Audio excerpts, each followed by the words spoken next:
오늘 성경으로 읽은 말씀을 찬양으로 그대로 다시 한번 운율이 있는 기도로 지금 찬양했는데 얼마나 좋은지 모르겠습니다. 여러분, 사실 오늘 우리가 예배의 자리에 와서 이 고백만 분명히 할 수 있다면 이미 받을 거는 사실 다 받은 거예요.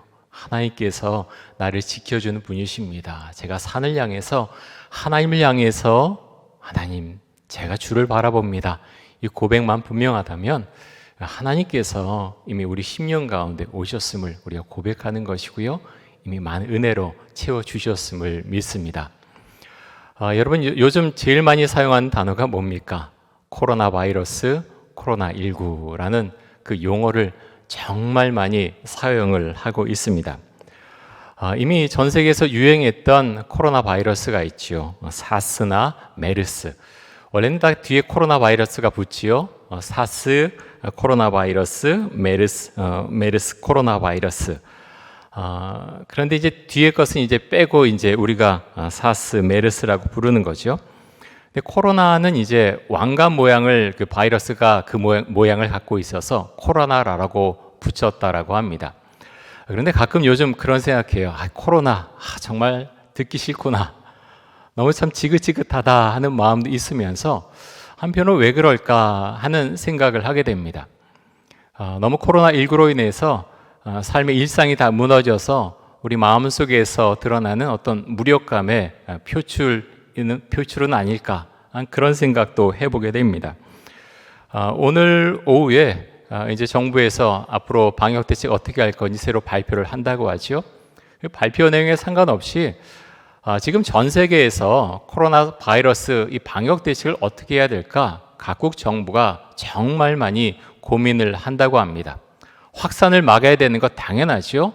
그런데 너무 오랫동안 지속이 되어 왔어요. 또 언제 끝날지 몰라요. 내년까지 이제 지속된다는 이야기를 하는데 그렇게 막았을 때 오는 피해도 만만치 않기 때문입니다. 그래서 코로나 바이러스를 막기 위한 방역으로 인해서 생기는 사람들에게 미치는 영향에 대해서 요즘 많이 연구를 하고 있다고 합니다. 여러분, 미국 같은 경우 어떻습니까? 확진자가 거의 800만 명에 가까워오고 있습니다. 그리고 이들 중에서 사망자가 이미 21만 명이 넘어섰습니다. 엄청난 피해를 입고 있지요. 그럼에도 셧다운을 시키는 것, 경제활동을 다 중지시키는 것 굉장히 이제 망설입니다. 왜 그렇습니까? 미국 같은 경우에 한정해서 보면 그렇게 셧다운 시켰을 때 수많은 사람들이 굶어 죽게 된다고 합니다. 선진국이지만 그런 일이 일어난다고 하는 거죠. 근데 여러분, 먹고 사는 문제 참 중요한데 그게 다는 아니죠. 또 어떤 게 문제가 생깁니까? 관계에 많은 문제가 생겼습니다. 사람은 먹고 배부르면 다 괜찮은 존재가 아니죠. 우린 서로 사실 만나서 이야기도 하고 싶고요. 함께 밥도 먹고 싶고 그게 별거 아닌 것 같지만 너무너무 중요합니다. 관계를 형성하기 때문에 그렇지요. 그런데 그런 관계가 너무 많이 소홀해지고 약해졌습니다. 그런 데서 오는 상실감, 우울증이 대단합니다.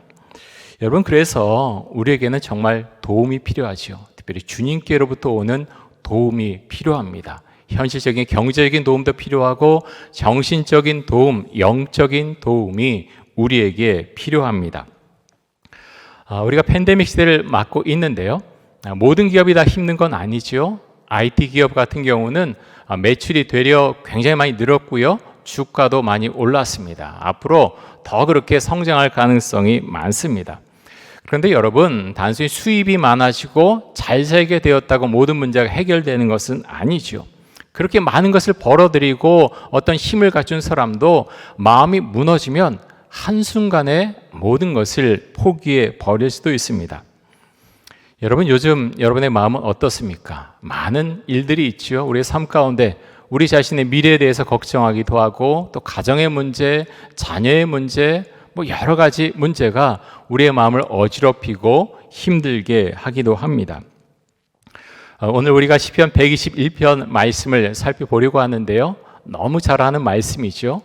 이 말씀 가운데서 우리가 왜 하나님을 바라봐야 되는가?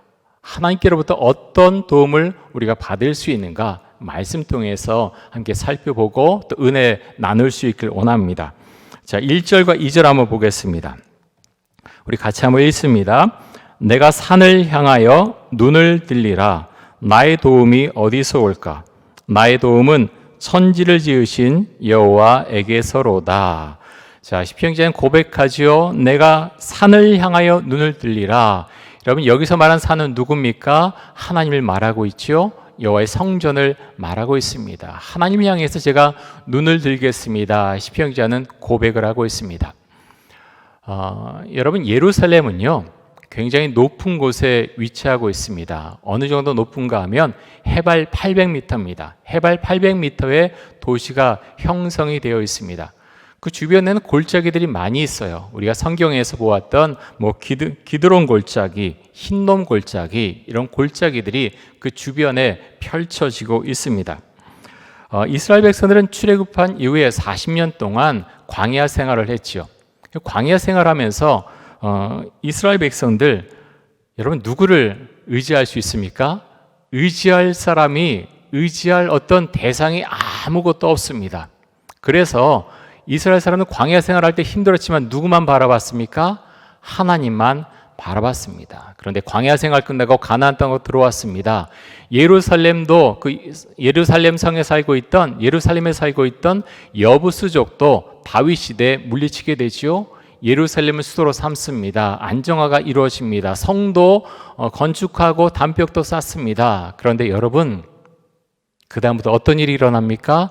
사람들은 입으로는 하나님을 의지한다, 하나님께로부터 도움을 받는다, 하나님이 내 삶의 전부다라고 말하지만 사실은 입으로만 말할 때가 많았습니다. 현실을 사람들이 바라보게 되었지요. 안정을 이루자, 내 삶의 터전, 내 성벽, 우리의 성벽, 골짜기, 우리의 군사력, 이런 것들을 사람들이 더 많이 의지하게 되었지요. 여러분, 우리는 누구를 의지하며 살고 있습니까?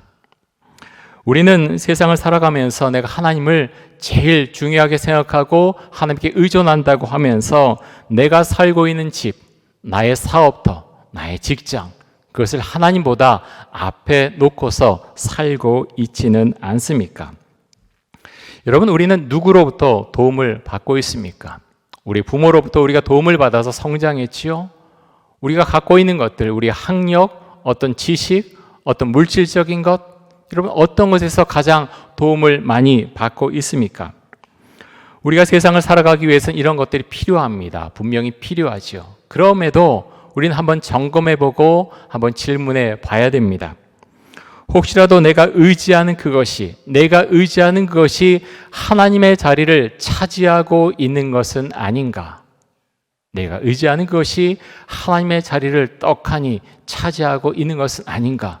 우리가 스스로 질문을 해볼 수 있길 원합니다. 요즘 새벽 기도회 때 에스겔서 말씀을 보고 있습니다. 에스겔 선지자는 바벨론의 포로로 잡혀갔지요. 주전 597년에 여호야긴 왕과 함께 포로로 잡혀갑니다. 그때 많은 유다 사람들이 잡혀가게 되지요. 그래서 에스겔 선지자는 바벨론의 포로로 잡혀가 있는 유다 백성들에게 하나님의 말씀을 전하는 역할을 감당해 나가게 됩니다. 지난 주간에 우리가 주로 보았던 말씀은 유다 백성들을 향한 하나님의 분노의 메시지였습니다. 하나님께서 분노하십니다. 여러분 좀 이상하지 않습니까? 이미 이들은 벌을 받았지요. 바벨론 땅에 포로 잡혀온 사람들 정말 많은 고생을 했습니다. 그들 눈앞에 사람들이 죽었고 사람들이 맞았고 힘들었고 부상당하고 정말 많은 어려움을 당했습니다. 바벨론 포로 잡혀와서 성경에 다 표현되어 있지 않지만 얼마나 많은 고생을 했겠습니까? 그런데 여러분, 하나님께서는요 이들을 향해서 여전히 분노하십니다. 여러분 왜 분노하십니까? 이들은 여전히 우상들을 섬기고 있었습니다. 그래서 장로들이 찾아왔을 때 하나님께서 말씀하시죠. 에스겔에게 말씀하시기를 내가 그들에게 한마디도 대답하지 않겠다라고 말씀합니다. 왜 그렇습니까? 하나님을 믿지 않기 때문에, 하나님께서 우리에게 도움을 주신다고 생각하지 않기 때문에 수많은 신들이 있지만 내가 가나안 땅에서 그 팔레스타인 땅에서 섬기던 그 신들도 섬기고 바벨론에서 새로 만난 신들도 섬기고 하나님도 섬기면서 누가 우리에게 도움을 더 많이 주나 재고 있었다고 하는 것입니다. 그래서 하나님께서는 그들에게 아무런 도움을 주시지 않겠다, 내가 아무 말도 하지 않겠다라고 말씀을 하셨던 것입니다. 시편 121편 기자는 그렇게 고백하죠. 제가 주님을 바라봅니다. 하나님을 바라봅니다. 저의 도움은 하나님께로부터만 나옵니다 라고 그는 고백을 합니다. 여러분 지금 팔레스타인 땅에 유대인들이 한 600만 명 정도가 살고 있습니다. 물론 미국에도 그 정도의 사람들이 살고 있죠. 유대인들이 미국 땅에도 한 600만 명, 그리고 지금 팔레스타인 땅에도 한 600만 명 정도가 살고 있습니다. 그런데 예수님을 구원자로 고백하는 사람들 그렇게 많지가 않지요. 참으로 안타깝고 정말 그들이 그 믿음을 받아들일 수 있도록 우리가 많이 기도하고 또 선교를 해나가야 합니다. 그럼에도 불구하고 제가 이스라엘 땅에 살면서 유대인들 정말 배울 부분이 많다라는 생각을 많이 했습니다. 그 중에 한 가지가 무엇인가 하면 안식일입니다. 안식일의 풍경입니다. 안식일은 금요일 해질 무렵부터 토요일 해질 무렵까지가 이제 안식일인데요. 금요일 이제 늦은 오후가 되면요, 동네 슈퍼 다 문 닫습니다. 학교도 문 닫습니다. 그 안식일 기간 동안 금요일 해질녘부터 토요일 해질녘까지 버스도 다니지 않습니다. 방송도 중단됩니다. 이스라엘 방송에서는 무엇이 나오느냐 하면 초가 나옵니다. 초가 촛불이 타고 있는 것, 내내 그것만 나옵니다. 그 시간 경건하게 지내라고 하는 거죠. 금요일 저녁 시간 되면 사람들 일을 멈추고 식탁에 함께 모입니다. 온 가족들이 모여서 천천히 식사하고 지나온 나날들에 대해서 함께 이야기를 나누게 되죠. 토요일 오전이 되면 함께 회당으로 가고 오후가 되면 가족들끼리 함께 산책하는 사람들이 정말 많이 있습니다. 저는 이스라엘의 이런 모습이 참 부러웠습니다. 처음에는 저도 좀 불편한 게 있었어요. 너무 삶이 이제 익숙하지 않고 어려운 점이 있었는데, 근데 좀 지나고 나서요, 참 이 사람들 대단하다 하는 생각을 많이 하게 됐습니다. 여러분, 우리의 모습은 어떻습니까? 우리나라가 IT 강국의 길을 걸어가고 점점 윤택해지는 것 참 감사한 일이죠. 근데 한편으로 그런 생각을 하게 됩니다. 우리는 언제 멈출 수 있나? 너무 빠르게 달려가고 있는 게 아닌가? 주일도 잊어버리고, 어떨 땐 너무나 바빠서 주일도 건너뛰고 계속 달려가고, 나는 언제 멈출 수 있을까? 우리는 언제 멈출 수 있을까? 한번 질문을 해보게 됩니다. 하나님께서는 우리가 이렇게 바쁘게 살아가는 일상을 멈추고 주일을 준비하기를 원하십니다. 제가 이제 유대인들 생각하면서 그런 생각을 했어요. 우리는 어떻게 주일을 준비할 수 있을까를 생각하면서 현실적인 좋은 방법 중에 하나는 TV를 끄고 인터넷 보는 걸 멈추고 스마트폰을 잠깐 중지시키는 것, 그것이 우리에게 참 필요하지 않을까 생각이 됩니다. 여러분, 참 쉽지 않지요? 근데 생각보다 그것에 굉장히 많은 시간을 쓰고 있습니다. 여러분 한번 TV를 꺼보시고 인터넷 사용을 중지하시고 그리고 스마트폰 사용하는 것 토요일 저녁이 됐을 때 한번 중지해 보십시오. 뭐가 생깁니까? 시간이 생깁니다. 시간이 생기면 가족들끼리 함께 식사할 수도 있고요. 물론 직장 상황에 따라서 그렇지 못할 수도 있지요. 하지만 그 시간을 우리가 낼 수 있습니다. 함께 좀 더 대화하게 되고, 또 그렇게 시간을 갖게 되면 책도 보게 되고 기도하고 묵상하게 됩니다. 한번 해보면 좋겠습니다. 지금 온라인 예배를 드리기 때문에 우리가 무조건 끄고 있을 수는 없지요. 그 온라인 통해서, 인터넷 통해서 우리가 좋은 말씀도 들을 수 있습니다. 하지만 그런 것을 넘어서 잘못하면 지나친 오락거리로 우리가 계속해서 들어갈 수가 있다고 하는 것입니다. 그래서 여러분 한번 조정해 보면 좋겠습니다. 한번 절제해 보면 좋겠습니다. 그것이 우리에게 주는 혜택이 얼마나 많은지 모릅니다. 유대인들이 어리석어서 방송도 내보내지 않고 다 멈추는 거 아닙니다.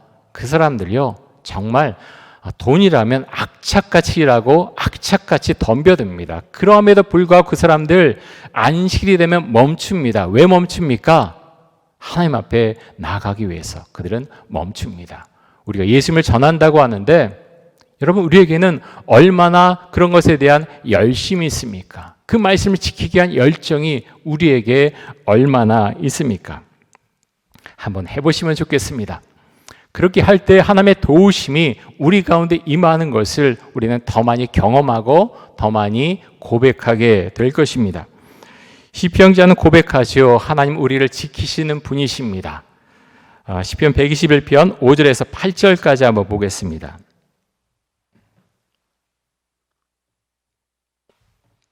같이 한번 읽겠습니다. 여호와는 너를 지키시는 이시라. 여호와께서 내 오른쪽에서 내 그늘이 되시나니 낮의 해가 너를 상하게 하지 아니하며 밤의 달도 너를 해치지 아니하리로다. 여호와께서 너를 지켜 모든 환난을 면하게 하시며 또 내 영혼을 지키시리로다. 여호와께서 너의 출입을 지금부터 영원까지 지키시리로다. 아멘. 여러분, 이 말씀 믿으시죠? 하나님께서 우리를 지켜주신다라고 말씀합니다. 여러분, 우리의 도움은 어디서 옵니까? 물론 돈이 우리의 삶을 살아갈 수 있게 해주고 주변의 것들이 우리에게 도움을 많이 주지만 궁극적인 도움은 결국 하나님입니다. 신앙을 아는 사람은, 하나님을 아는 사람은 분명히 그렇게 당연하게 고백을 합니다.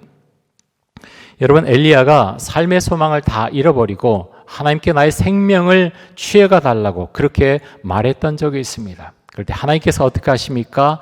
광야에서 나무를 주십니다. 나무 그늘을 주시죠. 엘리야는 그곳에서 쉽니다. 삶이 다 무너지고 어려웠을 때 그늘에 쉬면서 그는 회복해 갑니다. 먹을 것도 주시죠. 그것을 먹으면서 에너지를 얻고서 삶이 조금씩 회복되기 시작합니다. 여러분, 우리도 동일한 그런 은혜가 필요합니다. 삶이 무너지고 마음이 무너지고 어려울 때 광야에서 마치 나무를 만나서 그 그늘에서 쉬듯이 그런 은혜가 우리에게 필요하다고 하는 것입니다. 그래서 여러분, 기도하십시오. 주님, 엘리야에게 주셨던 그 나무 그늘 저에게도 주십시오. 엘리야에게 주셨던 그 먹을 것 저에게도 주십시오. 우리가 주 앞에 기도할 수 있기 원합니다. 우리가 왜 기도합니까? 하나님은 우리를 도우시는 분이기 때문에, 우리가 그것을 믿기 때문에 주 앞에 고백을 합니다. 그런데 여러분, 우리가 하나님께 도움을 받기 위해서 전제되어야 하는 조건이 하나 있습니다. 그것이 무엇인가 하면 하나님은요, 우리의 마음을 들여다보십니다. 우리가 하나님을 정말 신뢰하는지, 정말 믿고 있는지, 정말 예수 그리스도를 우리가 믿고 있는지, 그 말씀대로 살려고 발버둥 치면서 살고 있는지 우리의 마음을 들여다보고 평가하십니다. 사람들은 그렇지 않지요. 사람들은 직업을 보고 재물을 보고 지식에 주목합니다. 하지만 하나님은 그렇지 않지요. 그 사람이 이 땅에서 대통령이든 목사든 아니면 어떤 일을 하는 사람이든 그것과 상관없이 그 사람 자체를 보십니다. 그 사람의 마음을 살펴보십니다. 그래서 그 마음을 살펴보시고 이 사람을 하나님께서 도와주시느냐 도와주시지 않으시냐 하는 것이 결정이 나게 되지요. 여러분, 우리의 마음 가운데 하나님을 향한 마음이 얼마나 있습니까?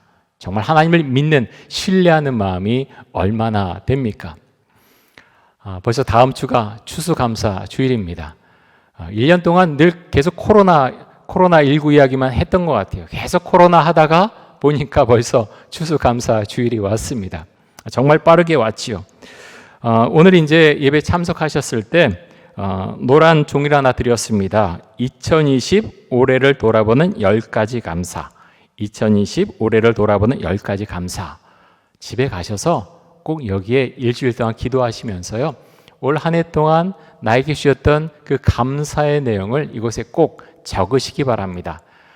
댁에 계셔서 지금 이 용지를 받지 못하신 분들도 종이 하나를 꺼내 놓으시고 기도하시면서 정말 주 앞에 감사했던 내용 10가지를 한번 적어보시면 좋겠습니다. 여러분, 적는 것과 적지 않은 것은 참 많이 다릅니다.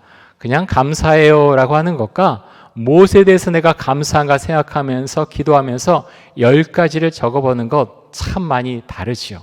꼭 기억하시고 그렇게 10가지를 적어보실 수 있기를 바랍니다.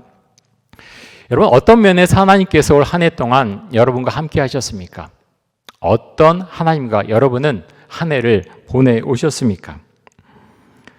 제2차 세계대전 당시에 히틀러가 죽인 유대인들이 약 600만 명이 된다고 하죠. 그 중에서 가스실에서 죽어간 유대인들이 100만 명에서 150만 명 정도 된다고 합니다. 유대인들 그 수용소 중에 가장 유명하고 아주 가장 독한 곳이었던 곳이 아우슈비츠 수용소라고 하죠. 그 아우슈비츠 수용소에서 살아난 분들 중에 빅터 프랭클이라고 하는 분이 계십니다. 이 빅터 프랭클은 1905년에 오스트리아의 빈에서 출생을 했고요. 빈 대학에서 공부해서 의학 박사 학위를 받았고 철학 박사 학위도 받은 정신과 의사입니다. 대단히 출중한 분이죠. 하지만 수용소에 갇혔을 때 그는 아무런 존재 가치가 없었습니다. 그 죽음의 수용소에 있으면서 이제 살아난 다음에 그가 글을 써서 출판된 책이 죽음의 수용소에서라는 책입니다. 저는 이 책 읽으면서 정말 많은 은혜를 받았습니다. 빅터 프랭클은 그런 이야기를 해요. 수용소에 갇힌 사람들이 갖는 감정 중에 하나는 무감각입니다. 무감각. 수용소에 사람들이 공포심을 가지고 들어옵니다. 사람들이 가장 먼저 보는 것은 두들겨 맞는 사람들입니다. 독일 군인들에게 아무런 이유도 없이 구타를 당합니다. 처음에는 너무나 비참해서 너무나 힘들어서 눈을 들어서 쳐다보지 못합니다. 하지만 얼마 있지 않아서 아무런 감정도 없이 맴맞는 사람들을 쳐다보고 있는 자신을 발견하게 됩니다.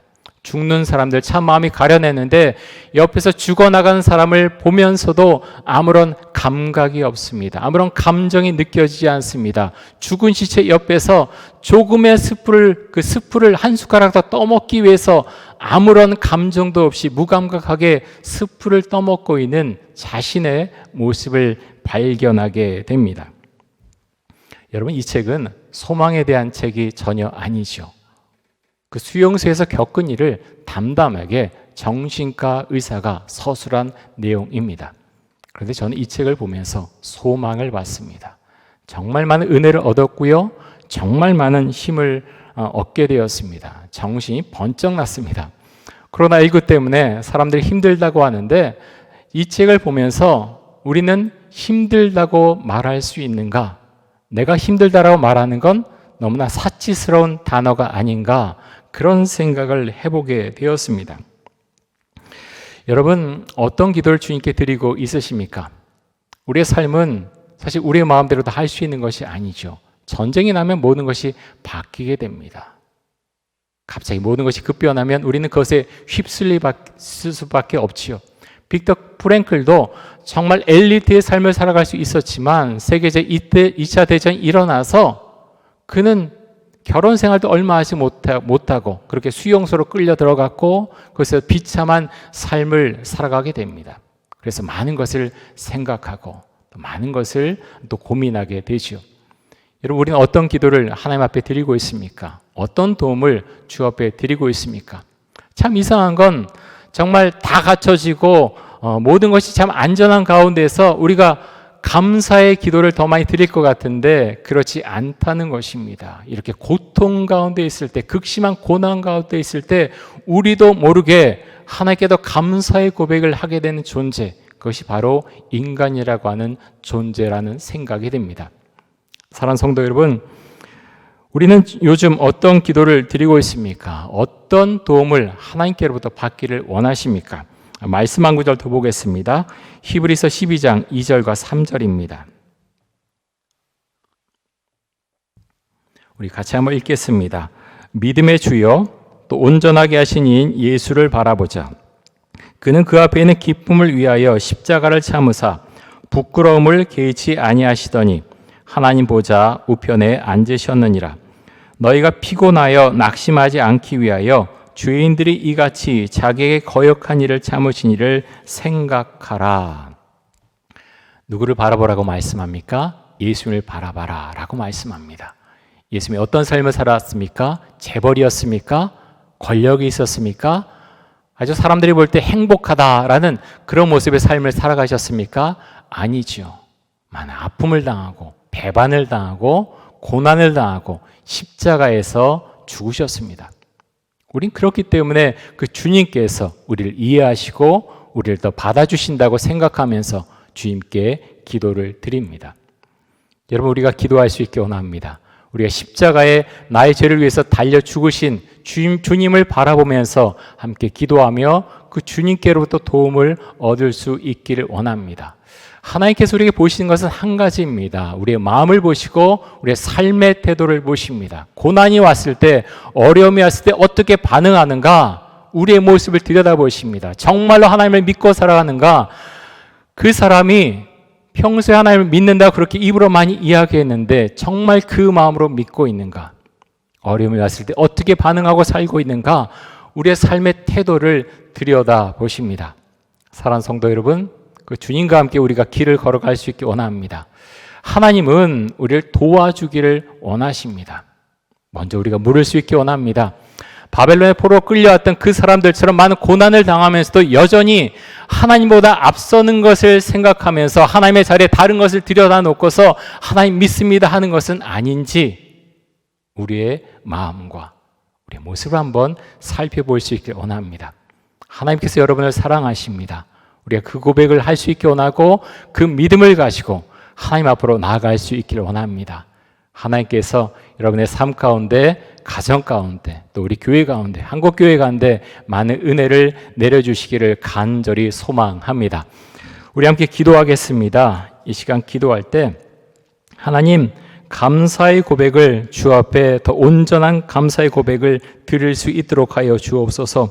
나를 위해서 십자가에 돌아가신 그 예수님을 바라보면서 주님께서 나를 도와주신 분이심을 고백하면서 그 믿음 가운데서 이 어려운 시간들을 이겨낼 수 있도록 하여 주옵소서. 우리 통성으로 함께 기도하겠습니다.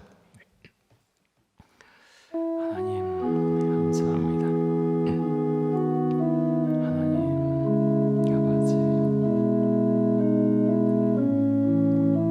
우리 주님을 얼마나 신뢰합니까? 얼마나 믿고 있습니까?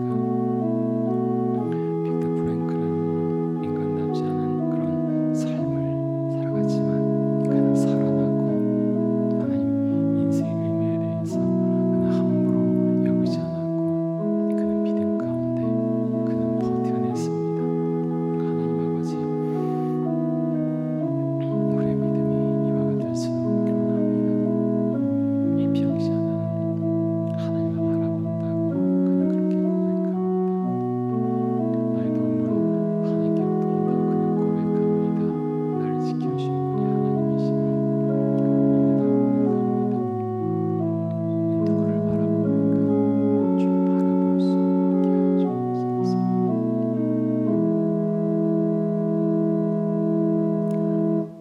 하나님께서 우리의 모든 것을 살펴보시고 우리의 마음을 살펴보시고 우리의 모든 것을 알고 계심을 믿습니다.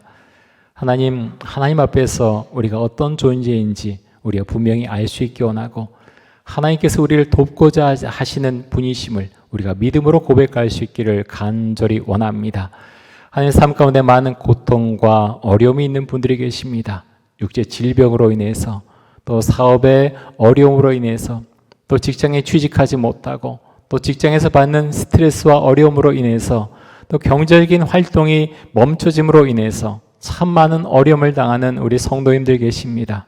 주님, 주 앞에 나가서 기도할 때 그 마음을 헤아려 주시고 하나님 주께서 그 삶 가운데 빛을 비춰 주시고 하나님 그 삶을 인도해 주시기를 간절히 원합니다.